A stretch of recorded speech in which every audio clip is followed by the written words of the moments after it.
pero hacen sentadas y organizan los free riders, que son los viajes de la libertad. Es decir, se suben a los micros y se van al sur a apoyar a los micros directamente. Gary, que es una de las dirigentes del Freedom, participó de este comité. Así fue donde la captaron. Viajando en los viajes por la libertad, que eran muy peligrosos. Es decir, una vez que vos entrabas al sur, te esperaba Ku Klux Klan, todo el mundo te tiraban tiros. Digamos, era tremendo. Acá está el logo del CNCC, que por supuesto, ¿no?, una mano blanca y una negra, es la integración. Hay intentos de romper con el Partido Demócrata y su dominio sobre el sur y sobre los sectores más progresistas, y este es un partido que intenta hacerlo el Mississippi Freedom Democratic Party. El Partido Demócrata por la libertad de Mississippi, pero de acá saca la palabra, el Freedom, para después en este partido, que fue un intento de hacer una alternativa que no cuajó, luego se disolvió en la época. Bueno, surge otro movimiento que duró muy poquito, que son las Panteras Negras. Las Panteras Negras son socialistas, marxistas, clasistas, antimachistas, están por la autodefensa de los negros, digamos, es la corriente más progresiva que surge en la época. Duró muy poco, porque la infiltró el FBI con la operación Cointempro y la destruyeron por dentro. Básicamente fue eso, los reventaron a sus dirigentes, fue terrible lo que hicieron con las Panteras Negras, porque era realmente el movimiento más peligroso. Surge en California, en lugares donde era gravísima la situación, y directamente se empiezan a autoorganizar en los barrios, armada, pero son dirigentes, digamos, que tienen el programa. El Black Panther es un programa muy piola, incluso hoy en Estados Unidos, de aplicarse significaría la revolución socialista directamente. Es, según dice la teoría de la integración revolucionaria, una experiencia que va a quedar marcada a fuego. Hoy el Black Panther es reverenciado en Estados Unidos. O sea, todos los músicos y todo usan, bueno, no sé si viste el último partido de fútbol americano, el homenaje que se le hizo a las Panteras Negras. Es decir, hoy, pero bueno, en ese momento es una experiencia política muy importante. Hasta que, bueno, vamos a ver los hitos fundamentales de la lucha. El boicot de los buses de Montgomery, Alabama del 55. Rosa Parks en el 55 se sienta en el asiento que no le corresponde. Va detenida. Esto está organizado por Martin Luther King. Ella es una dirigente del liderazgo cristiano. Ella y Martin Luther King van presos y se desata un boicot de buses que dura un año, que los negros no toman colectivos. Y ante la posibilidad de la quiebra de los colectivos, en Alabama se cae la segregación de los colectivos y los negros pueden subir a los colectivos en igualdad con los blancos. Pero es una lucha que dura un año, hay películas sobre esto, muy lindas, porque mientras tanto caminaron un año. ¿Cómo se llama? La película, ¿cómo se llama? Organizado los 9 de Little Rock, en Arkansas. Cuando se da el dictamen de la Junta de Educación, los negros dicen, bueno, hay 9 que dicen mi hijo, puede estudiar. Y van caminando a la universidad y por supuesto los escupen, le gritan, está la foto, le dicen de todo. Y tienen que ir el ejército para garantizar que puedan entrar a la foto. Pero no podían. El gobernador ordenó que no entre. Entonces el gobierno nacional manda a las tropas para que entre. Y acá se produce un fenómeno que tenemos que discutir. La integración revolucionaria plantea esta cuestión, ahora lo vamos a ver. Se produce en Birmingham del 63, donde para la integración revolucionaria, ellos que dicen, con Birmingham se termina este pelotudez de la no violencia. Porque Birmingham es brutal lo que hace. Miren la foto del policía tirándole el perro al negro. Acá se produce los bomberos le tiran chorros a los negros que van caminando, no violentos, digamos, solo caminan, le hacen esto. Y esto se transmite por cadena nacional y se ve en el mundo entero. Entonces, esto produce un impacto porque había millones que no sabían que esto sucedía, incluso dentro de Estados Unidos. Miren esto. Entonces acá dice la teoría de la integración revolucionaria, se terminó la discusión de la no violencia. No se puede salir a luchar sin organizarse violentamente para enfrentar esto. Y Kennedy envía a las tropas federales en 1963. También lo había hecho Eisenhower, pero Kennedy manda, miren lo que manda. Parece la intervención a Vietnam, qué sé yo. Está interviniendo en su propio país. ¿Por qué Kennedy manda a las tropas federales en el 63? ¿Qué dice la teoría de la integración revolucionaria sobre eso? Lo manda por los siguientes motivos. Primero, para evitar que a los afroamericanos armados le den una paliza de caño a la frase. Si se venía una paliza, los negros se empezaban a armar. Entonces, para evitar que esa paliza se produzca, primero manda el ejército. Claro. Segundo, para evitar una división de los blancos. ¿Por qué no? Digamos, cuando los 9 de Little Rock quieren entrar a estudiar y la universidad no los deja, Oxford, la Universidad del Norte, los blancos dicen, no, basta, la desafiliamos. Es un bochorno. O sea, se empiezan a dividir los blancos.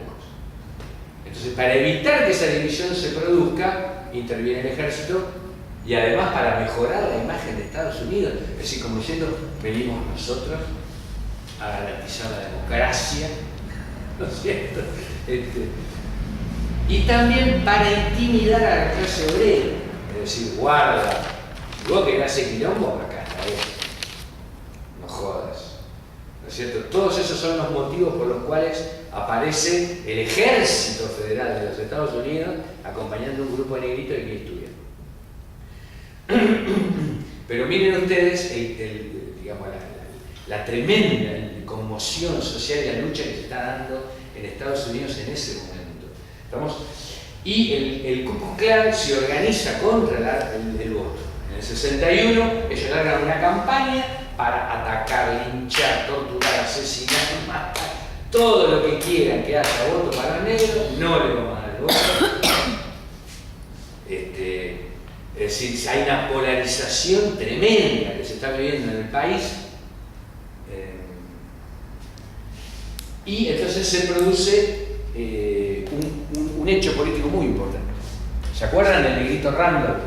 El que sí. Estaba con el que manejaba los trenes de los militares. Randolph, líder de los Sleeping Car Port, de los porteros, él funda la Asociación de los Negros, laborista de los negros. Es decir, cansado y harto, dice, bueno, los negros nos tenemos que organizar con nuestro sindicato. Si no nos va a defender la FLCO, listo. No rompe con la FLCO, pero empieza la organización y ahí millones de negros se empiezan a organizar con Randolph sindicalmente. Es decir, el Ku Klux Klan dice, no te voy a dejar, bueno, listo. Del otro lado, así se va tensionando cada vez más y se produce esto, que es lo que la burguesía norteamericana temía que se produjera. Se juntan Martin Luther King y Randolph. Acá está la foto. Martin Luther King y Randolph con actores de Hollywood negros y cantantes negros y dicen, vamos a hacer la gran marcha sobre Washington. ¿Se termina esto de una vez o no? El Partido Comunista dice, no hay que hacer la marcha a Washington. Los musulmanes negros dicen, no hay que ir a Washington. O sea, Malcolm X. La FLCO vota que no hay que ir a Washington. Todas las direcciones del movimiento de masas se fueron en contra de la marcha de Washington. Y la marcha de Washington se produce en agosto del 63. Por trabajo y libertad. El presidente Kennedy llama a Martin Luther King de urgencia para hacer una reunión, un acuerdo. Mira, tengo la ley, la saco ya. Se termina la segregación racial. Firma y que no haya ninguna marcha. Para evitar, porque se veía venir, ¿no? Ahora que nosotros estamos con esto de los desbordes, se veía venir que a pesar de que las direcciones ninguna convocaba, se venía grosa. ¿Qué hacen Martin Luther King y Randolph? Vacilan mucho, no es que eran revolucionarios ni nada. Vacilan mucho y finalmente dicen, la mantenemos, ya no la podemos levantar. Y se produce la marcha más grande de la historia de Estados Unidos, hasta ese momento. Después va a ser superada, pero en ese momento nunca se había visto esto. con todas las direcciones. Martin Luther King y Randolph convocan, y un montón de organizaciones, 250.000 personas en Washington, diciendo: basta de Estado policial, basta Jim Crow, queremos derechos laborales, queremos la integración racial, etcétera, etcétera.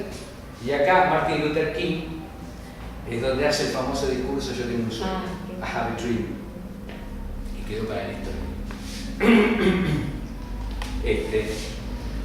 Esto es un golpe final, digamos, ¿no? Con todas las luchas que se venían dando, las movilizaciones, las sentadas. Yo no estoy pudiendo contar todo, porque vamos a hacer una síntesis, no estaríamos 5 horas hablando. Digamos, este es el corolario final, el golpe final que impone. Kennedy presenta la ley de derechos civiles, y cuando la va a poner, ¿qué ocurre? Lo matan en Dallas. No lo matan en cualquier lugar, en Dallas, en el sur. Vean la película sobre el hospital de Dallas donde lo matan a Kennedy, que está hermosa, que muestra ese día lo que pasa, el día que matan, adentro del hospital.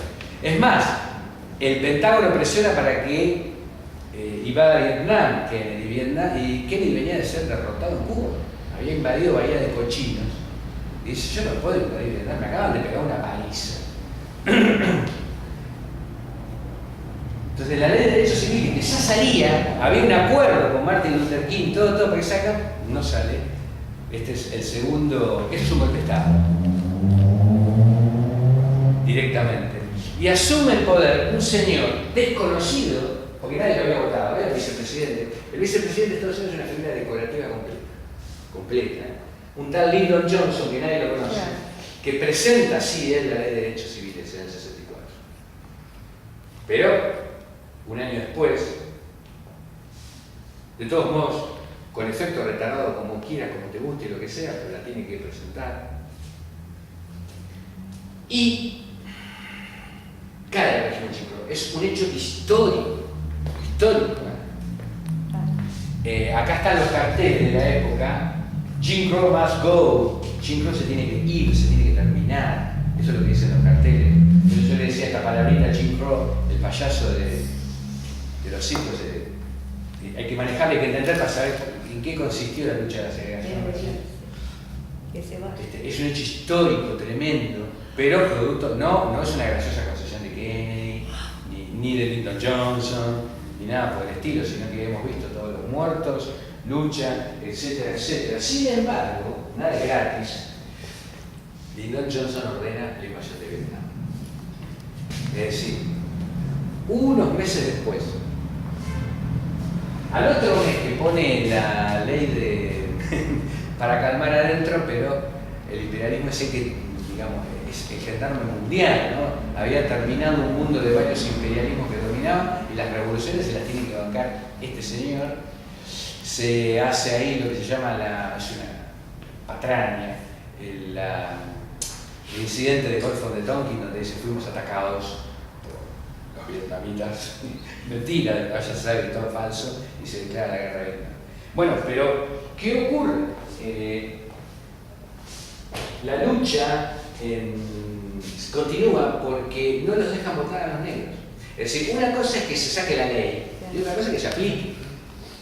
Entonces, se produce Selma, 1965, está la película en Netflix, que la quiere ver. Hermosa, muy bien hecha, donde muestra este día. En Selma, Martin Luther King se enfrenta al ejército, todos los negros van con su método de no violencia, todo para dejar que los voten. Lo cual obliga, por esta es la represión en Selma, obliga a que se saque la ley de derecho de voto del 65.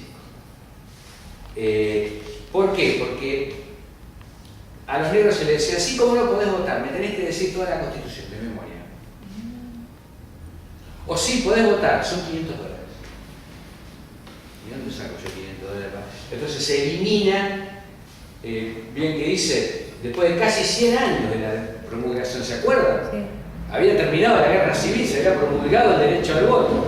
Periodo de la reconstrucción, periodo progresivo, bla bla bla, la 15ª enmienda, no se aplicaba. Bueno, prohíbe cualquier tipo de discriminación al voto basándose en la raza o en el color, eliminando la exigencia de pruebas de alfabetización, o sea, vos tenías que dar alguna prueba de alfabetización o el pago de algún impuesto etcétera. Se la tiene que promulgar Lyndon Johnson, pero producto del proceso de movilización que continúa.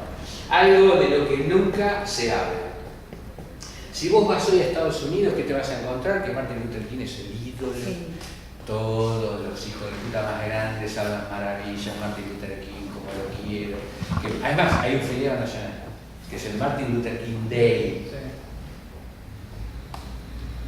Pero lo que nadie dice de Martin Luther King, que en el final, Martin Luther King es asesinado en 1968 apoyando una huelga obrera. La huelga de los trabajadores recolectores de basura, que van con este cartel: soy un hombre. No lo tomemos como cosa machista, no quiere decir soy una persona, soy un ser humano. Martin Luther King rompe con el Partido Demócrata, anuncia que apoya la lucha contra Vietnam y empieza a leer a Marx y a interesarse por el marxismo. Hasta luego. También es asesinado. Bueno, pero de esto nunca se habla. Surge otra corriente en Carolina del Norte, Robert Williams. Robert Williams dice directamente: bueno, listo, muchachos, hasta luego, buenas tardes. Autodefensa, autorrespeto, autodeterminación. Los negros nos tenemos que dar mal. Los afiliamos a la Asociación Nacional del Rifle, sí, y se afilian, y todos los negros se arman. Una cosa de loco, ¿no? Pero la teoría de integración revolucionaria dice: qué buena táctica. Claro, sí.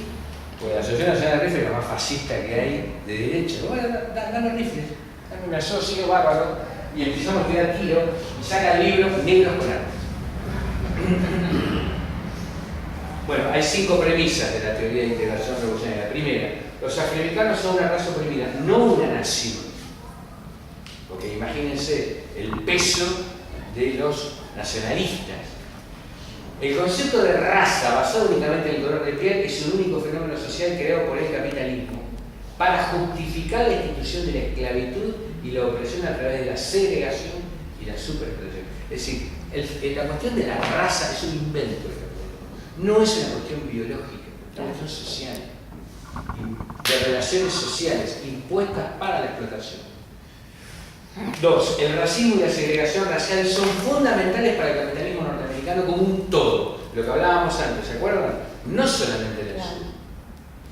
La lucha contra el racismo siempre se convierte en un disparo al corazón del poder capitalista. Es decir, luchando contra el racismo estoy enfrentando al Estado capitalista norteamericano todo, no solamente en el sur.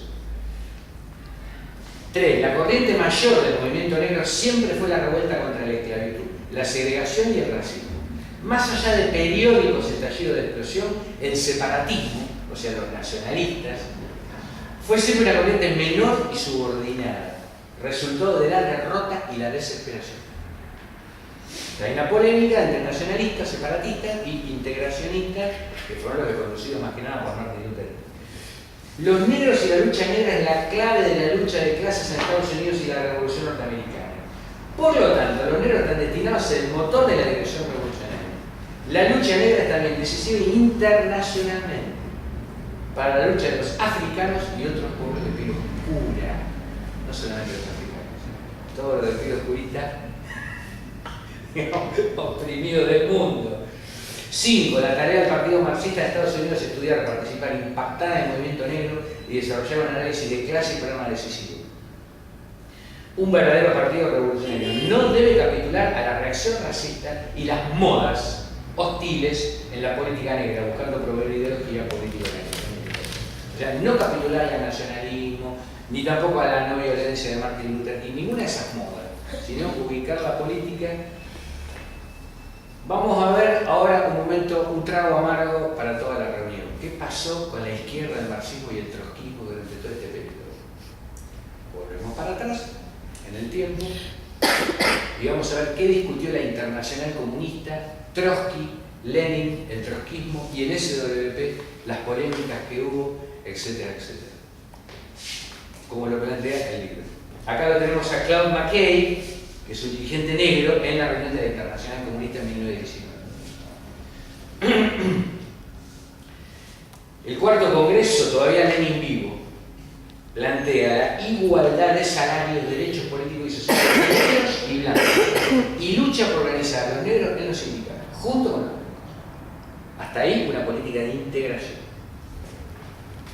Pero, ya sabemos lo que pasó después. Agarra la manija el señor Stalin. En 1928 la Internacional Comunista bajo Stalin votó la política de autodeterminación del cinturón negro de Estados Unidos. Esa es la política oficial del Partido Comunista. O sea, para que quede claro, por si alguien tiene dudas, la política de Stalin es que el sur negro tiene que armar su propio país. Esto. Imagínense lo opuesto por completo a la integración, ¿no? Esta es la política que vota la Internacional Comunista en 1928. Vamos a ver cómo sigue la historia. Imagínense que el separatismo y el nacionalismo, que siempre fue un poco más power, más violento, resultaba más atractivo para la vanguardia y todo, impresionaba mucho sobre la Internacional Comunista, y a los integracionistas se los veía pacifistas, más reformistas, etcétera, etcétera. Bueno, esto es lo que plantea la Internacional Comunista. Bueno, Zhuavek, este es el dirigente de la fracción que rompe con el PC de Estados Unidos y va a formar el SWP. Zhuavek se encuentra con Trotsky en Prinkipo cuando Trotsky está exiliado, lo echan, ¿no es cierto?, de la Unión Soviética, en el 33. Y Zhuavek le plantea a Trotsky muy fuerte que la política tiene que ser la integración. Dice, igualdad social, política y económica. Pero Trotsky le responde a Zhuavek que él se inclina más por la política de la autodeterminación. Un poquito la política de la internacional no está tan errada, dice Trotsky, respecto de... Esta es la polémica. Zhuavek se enoja mucho, dice el libro, a los gritos en la discusión. G.L.R. James, este es un dirigente negro, militante del SWP, que se reúne con Trotsky en el 39. Imagínense que entre el 33 y el 39 hay 6 años, ¿no? No se habló del tema de los negros y no, la internacional estaba en otro problema, el ascenso de Hitler. Digamos, se venían los nazis, ese era el gran problema, y por supuesto del estalinismo, ¿no? Como fenómenos simétricos que los dos estaban en ascenso. Entonces eso era el centro de los debates del trotskismo, de la corriente internacional trotskista, pero en el 39 se encuentran, se mantienen las posiciones. Este dirigente negro le dice la igualdad, etcétera, etcétera. Trotsky dice, la verdad tengo dudas, y el SWP queda con una política de esperar y ver. Es más, no solamente esperar y ver, este es George Breitman.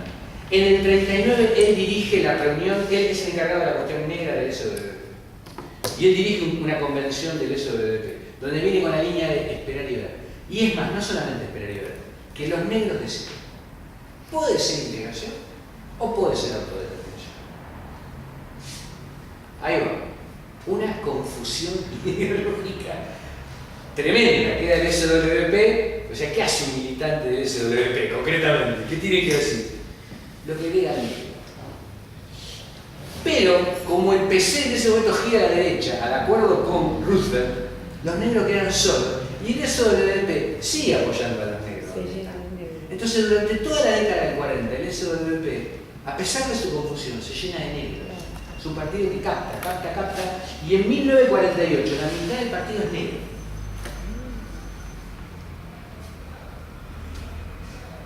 Cannon, que es la dirección, la gran dirección del partido, él está por la teoría de la integración, pero no da una pelea en el CC, ni tampoco le da una pelea a fondo a Trotsky. Y hacia fines de los 50 él se retira de la dirección del partido, y lamentablemente también se retiran la mayoría de los cuadros y militantes negros. A medida que se va, recuerden ustedes que la década del 50 con Brown versus la Junta de Educación de Topeka es la década donde empieza el quilombo, ya de los 60 es agudo, entonces ya no puede decir lo que digan los negros. Tiene que salir con una línea militante, entonces los negros empiezan a ir del partido. Y en el 63 Clara Frazier, que es la compañera que está en el medio, Clara Frazier presenta la teoría de la integración revolucionaria. y enfrenta a lo que ellos llaman burocracia de Dobbs, Farrell Dobbs y Kerry, que lamentablemente el SWP toma la decisión de apoyar a los musulmanes. Cosa que también entiendo yo, pero después lo discutiremos entre los morenistas que aceptó también Moreno. No, o sea, Moreno. Y el encargado del problema negro era este compañero que dirigía a Opinión.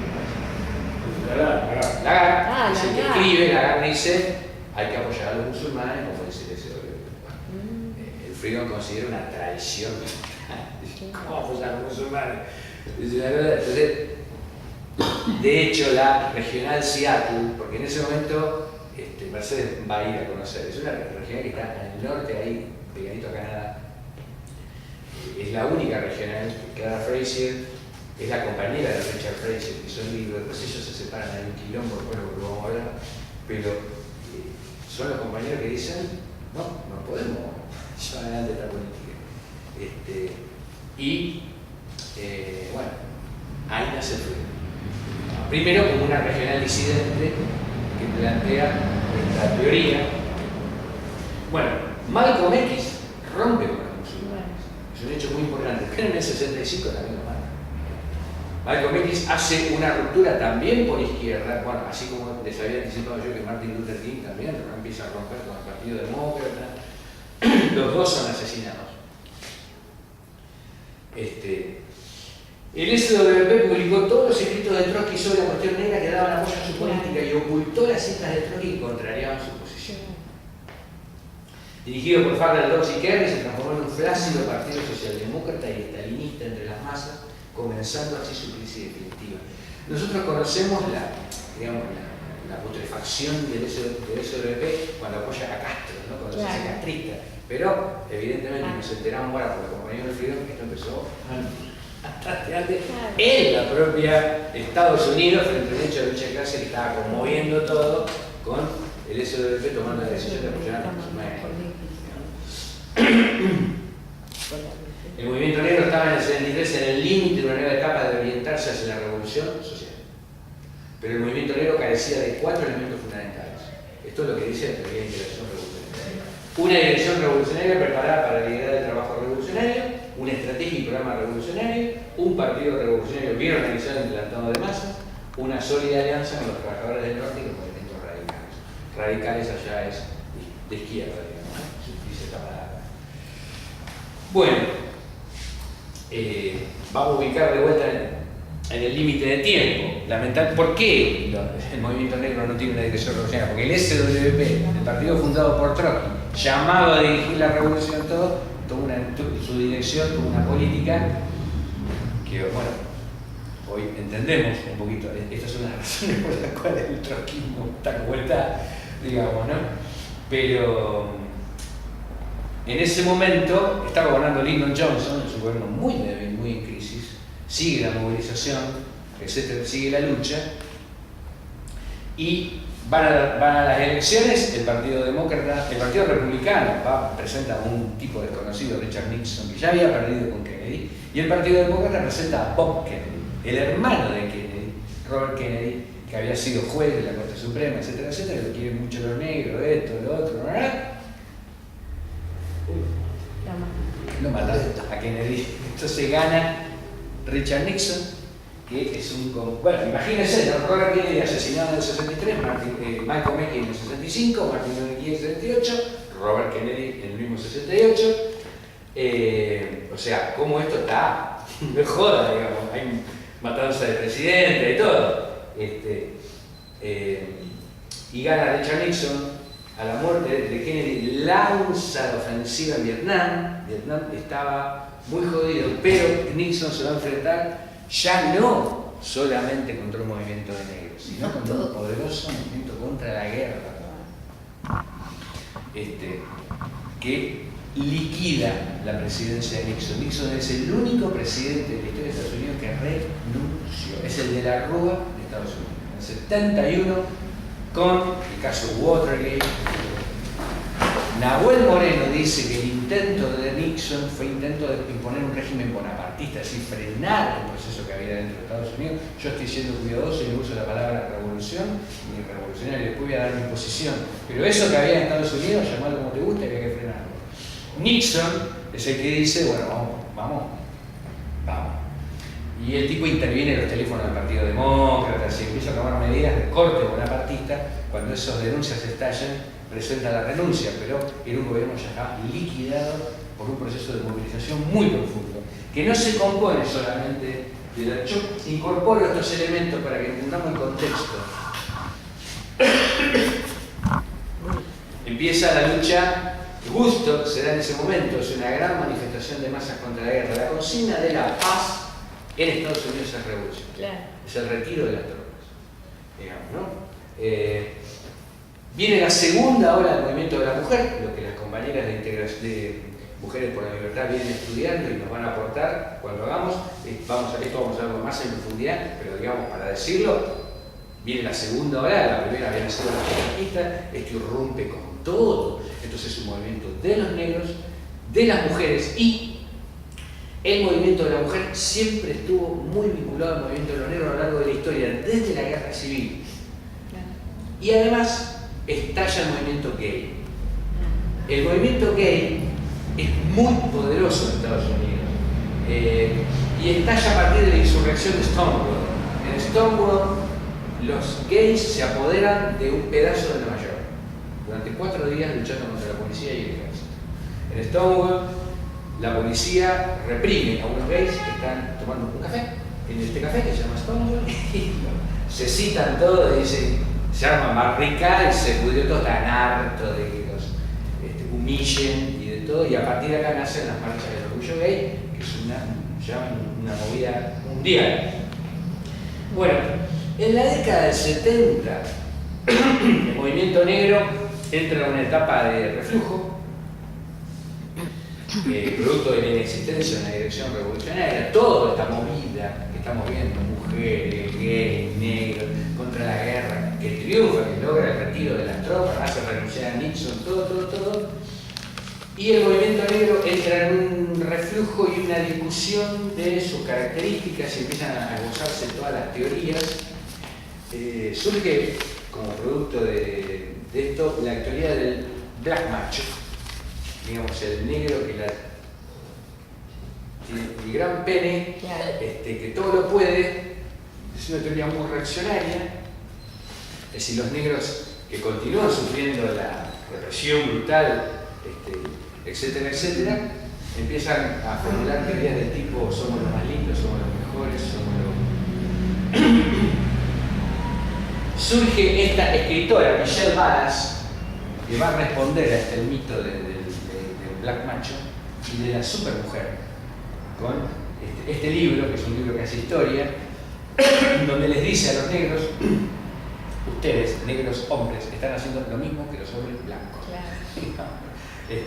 Sale a luchar contra el machismo, que inunda el movimiento negro.